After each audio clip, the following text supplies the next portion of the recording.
That has got to be the scariest bullet I have ever seen in my life. It's like the same size as the cartridge itself. Pure violence. That's insane. Well, let's shoot it and see what it does. Oh, we got 6 milk jugs out there, so let's see how many this can go through.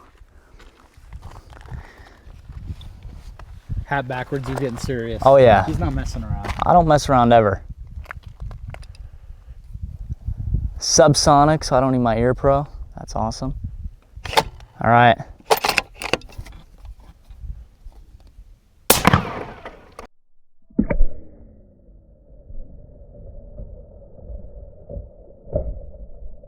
Dang! Oh, That is awesome. Oh, well, went fully through 3, and then looks like it went into the 4th one. Oh, it went out of the 4th one too. Not quite into the 5th one though. she's leaking. So we went through 4 milk jugs. If I recall, that's almost as many as we shot through when we did this with a 50 BMG. So that is impressive. This is a cool cartridge. Now, pretend I know nothing about this cartridge. What is it? Okay, so first things first, it's a 338 bullet. 8.6 blackout is 338 caliber. So millimeters, 338 8.6. It is a case that is a 308 case, 6.5 Creedmoor case. The 6.5 Creedmoor is where we started on the cases. Back in the original, when we were first doing this, Right. had to make our own cases. Right. A bit of a bummer. Figured out how to do it. Got pretty good at it. Thankfully, we can buy cases now. Yeah. And they're durable. I have 12, 14 reloads out of some of these. Subsonic is not hard on ammo. They're pretty expensive to shoot though, aren't they? I mean, the case is actually the most expensive part. So if you're Right, reloading, you can reload for pretty decent prices. Yeah. The bullets here are monolithic copper bullets. Part of the reason they're a little bit more expensive too is because, it's not a cheap material. Right. These are turned on a Swiss lathe individually. They're not mass produced. Yeah, and so, now the reason it has this crazy expansion is you have these slits here that are to, they pedal out, and it really is like a broadhead. Yes. And if you've seen footage of that, it's kind of the most insane thing you've ever seen. Yeah. The reason we need that monolithic copper is because 1 in 3 twist barrels are very hard on bullets, we'll say. This one here being a 1 in 5 twist gives you a little more flexibility, but the normal one that's out there on the market that most people have is a 1 in 3 twist. And Now, why would someone even want to shoot an 8.6 blackout? What's the purpose for it? okay, so you've shot it once now. Yes. That recoil impulse is almost addictive. Yeah. It's pretty satisfying. sweet. Yeah. That's Meaning high or low recoil? Insanely low, like Yes. almost negative recoil. It's insane. It's awesome. yeah. Enjoyability factor, like you can go out and pound with big, heavy, supersonic stuff.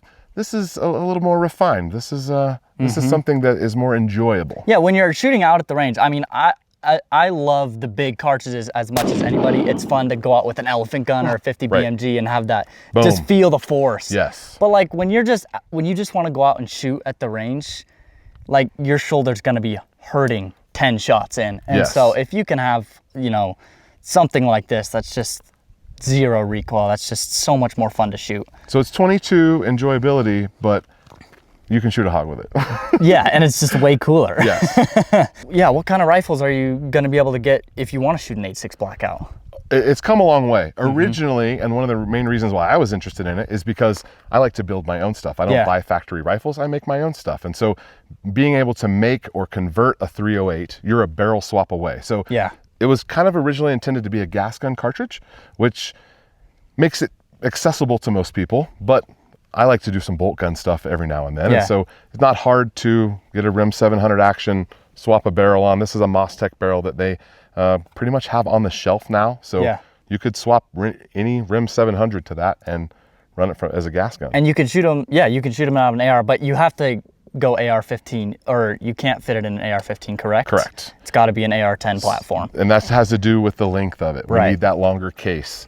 To, unfortunately, no AR-15. How common now is it? Is it something that's just expensive to get into and not going to be worth it for a lot of people?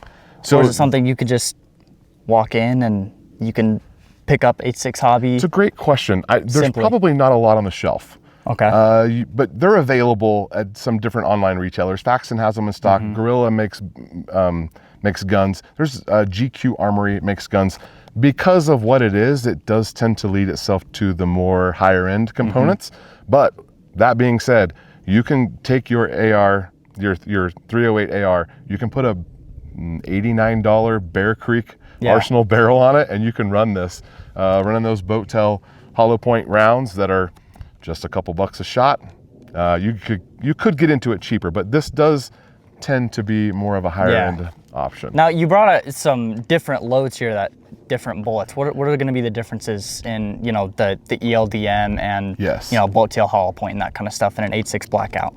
So just because we've struggled with figuring out where different things are going to land, the ELDMs shoot really well, but it's not the best hunting round. The controlled fracturing, all of the expanders that are made by Maker bullets, Lehigh bullets, they're making expanders that do really well, and they are the ones that are devastating on the animals. But the ELDMs are fine for plinking. That boat tail hollow point is great for plinking. But if you really want to hunt it dead, go with the expander. What are you looking at accuracy wise? Are they, you know, is it 1 MOA? Are we looking at 2 MOA? What is it? What are we talking about accuracy wise? We've struggled with accuracy officially. Officially early on, the 350s, which is what everyone wanted to shoot, the heavy ones, the 350s and the 1 and 3 twist just kind of struggled for accuracy, and I'm okay to admit that. I still love this caliber. If it's not MOA, you can't say it's accurate. Right. We, as of the last year, we have ammo. Different manufacturers are making it that can do MOA, and that's great. This is also potentially going to be a SAMI caliber, hopefully at some point soon. I say hopefully. I don't even know that I necessarily need it to be a SAMI caliber. It could help with some standardization. I'm still going to reload and build my own guns and do 1 and 5 twist and 1 and 3 twist things. But if someone is interested in it, there are some off-the-shelf options. Okay. Now we talked a little bit about what rifles that are available. Tell me about your build. What are we working with here? This is probably the 11th or 12th 8.6 gun that I've built. And really, this was supposed to be my peak bolt gun. We have a chassis that's from Timber Creek Outdoors. We have an Elfman tactical trigger. This is a Faxon FX7, the action, very smooth, very serviceable. Like that action very much. Mostech 1 and 5 twist, 8.6 Blackout barrel. Prototype on the suppressor. This is I have 4 8.6 Blackout suppressors. This is the quietest. Really? Yes, for sure. That's awesome. Tracked optic on top. This optic I like, and I actually have moved it from a couple of other guns because I can clip on thermal with this if I had a longer rail on a gas gun. But I also have a thermal that I throw on here, DNT Hydra. I like to throw that thermal on this exact rig. This is my first grab. If I'm hog hunting, if you come to Texas and you want to hunt hogs, that's my first grab right here. Okay, well, good to know. Yeah. Well, man, love talking 8.6 Blackout. It's a super interesting cartridge. I mean, devastating on anything. Something, you know, I haven't known much about up until now. But I just like to tell people about it because it's a conversation starter for me. Right, yeah, it totally I like to talk about it. But we're shooting a challenge tomorrow. This is, I didn't mention in the beginning, but this is Eagle Run 23, has a YouTube channel. You do a lot of 8.6 Blackout stuff on there, don't you? Long range PRS stuff now. Always built guns. Yeah, well, make sure to check out his channel. We're shooting a challenge with you tomorrow, so watch out for that video. It's gonna be a good one. And I'm fired up. Yeah, it's nice to meet you. We'll see you next time. Thanks.